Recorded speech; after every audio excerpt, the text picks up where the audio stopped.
बिस्मिल्लाहिर्रहमानिर्रहीम। General formula R O R रखने वाले ऑर्गेनिक कंपाउंड्स को हम ईथर्स कहते हैं। यहाँ पर दोनों आर ग्रुप्स एक जैसे हो सकते हैं या मुख्तलिफ हो सकते हैं। आर दोनों एल्काइल और एराइल ग्रुप्स को शो करता है। एल्काइल ग्रुप्स एल्केन से डिराइव होते हैं जबकि एराइल ग्रुप्स एरोमेटिक कंपाउंड से डिराइव होते हैं। उसके बाद हम ये देखते हैं कि what are the types of ethers. Ethers को इस बात की बेस पर कि आर ग्रुप एक जैसे हैं या मुख्तलिफ हैं, हम दो ग्रुप्स में क्लासिफाई कर सकते हैं। पहली है सिंपल या सिमेट्रिकल ईथर्स। ये वो होते हैं जहां पर एक जैसे दो एल्काइल ग्रुप एक ऑक्सीजन एटम के थ्रू बॉन्डेड होते हैं, जबकि मिक्स्ड या अनसिमेट्रिकल ईथर्स वो होते हैं जिनमें दो मुख्तलिफ ग्रुप एक ऑक्सीजन एटम के थ्रू बॉन्डेड होते हैं। हम ईथर्स की नेमिंग के लिए भी कॉमन नेम सिस्टम और IUPAC system of nomenclature use करते हैं। कॉमन नेम्स में सिमेट्रिकल और अनसिमेट्रिकल ईथर्स के लिए मुख्तलिफ तरह के तरीके हैं। सिमेट्रिकल ईथर्स में चूंकि दोनों ग्रुप्स एक जैसे होते हैं, इसलिए हम डाई एल्काइल के बाद वर्ड ईथर यूज करते हैं। मिसाल के तौर पे यहाँ पर ऑक्सीजन के थ्रू दो मिथाइल ग्रुप्स अटैच्ड हैं, therefore the name of this ether will B dimethyl because alkyl group is methyl group and ether. Therefore, the name of this compound will be dimethyl ether. Similarly, यहाँ पर दो ethyl groups एक oxygen atom के through जुड़े हैं, इसलिए इस ether का नाम है डाईइथाइल ईथर। अनसिमेट्रिकल ईथर्स को नाम देते हुए एक एल्काइल ग्रुप का नाम लिखा जाता है, दूसरे का नाम लिखा जाता है और फिर वर्ड यूज किया जाता है ईथर। मिसाल के तौर पे यहाँ पर हमारे पास अनसिमेट्रिकल ईथर्स की 4 एग्जांपल्स हैं। इस केस में मिथाइल ग्रुप और इथाइल ग्रुप एक ऑक्सीजन एटम के थ्रू बॉन्डेड हैं। चूंकि इथाइल पहले आता है, therefore first alkyl group ethyl, second one methyl and the word ether.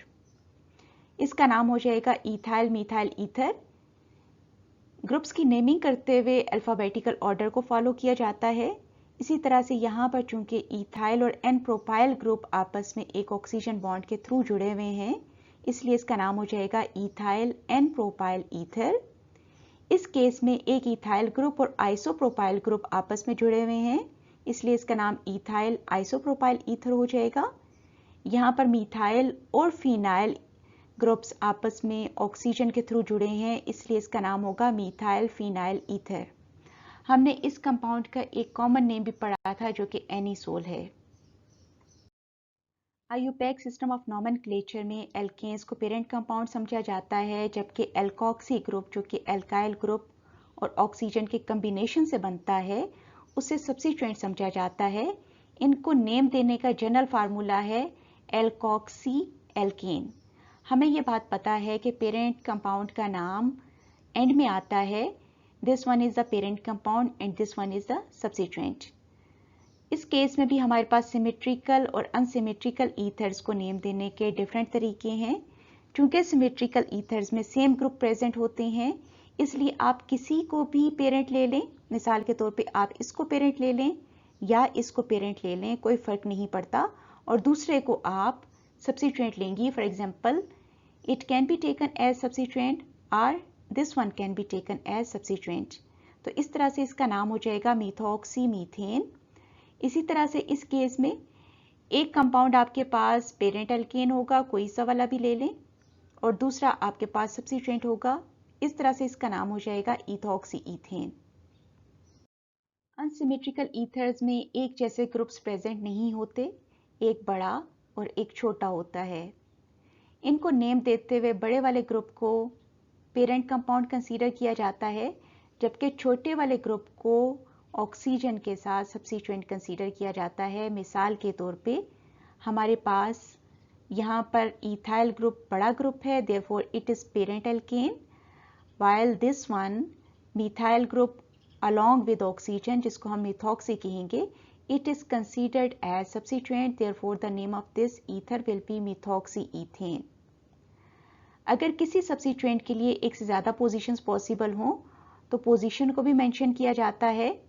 इसके लिए पैटर्न ये होगा कि पहले आप उस कार्बन एटम का नंबर मेंशन करेंगी जिसके साथ सब्स्टिट्यूएंट अटैच्ड है, हाइफन एल्कोक्सी एल्केन। मिसाल के तौर पे इस तरह के केस में जब आपके पास प्रोपाइल ग्रुप अटैच्ड होता है तो 2 positions are possible for this substituent. ये नंबर 1 पोजीशन पर भी हो सकता है और नंबर 2 पोजीशन पर भी हो सकता है। Therefore, you will have to mention position here. इसको पोजीशन देते हुए हम सब्स्टिट्यूएंट को लोएस्ट पॉसिबल नंबर देते हैं, इसलिए नंबरिंग यहाँ से स्टार्ट होगी 1, 2 and 3. The name of this ether will be 1-ethoxypropane. जबकि इस केस में हमें किसी एक एंड से स्टार्ट करनी है, चाहे हम यहाँ से स्टार्ट करें या यहाँ से स्टार्ट करें, सब्स्टिट्यूएंट को सेकेंड नंबर ही मिल रहा है, इसका नाम हो जाएगा 2-ethoxypropane. एथॉक्सी इसलिए क्योंकि इथाइल ग्रुप को ऑक्सीजन के साथ सब्स्टिट्यूएंट लिया गया, जबकि पेरेंट एल्केन में 3 कार्बन एटम्स मौजूद हैं। इसी तरह से इस कंपाउंड का नाम हो जाएगा 2-methoxybutane. नंबरिंग करते हुए हमने इस तरह से नंबरिंग की है कि सब्स्टिट्यूएंट को लोएस्ट पॉसिबल नंबर मिल सके। आखिर में आपके लिए कुछ प्रैक्टिस क्वेश्चंस, इन्हें सॉल्व कीजिएगा। Good luck.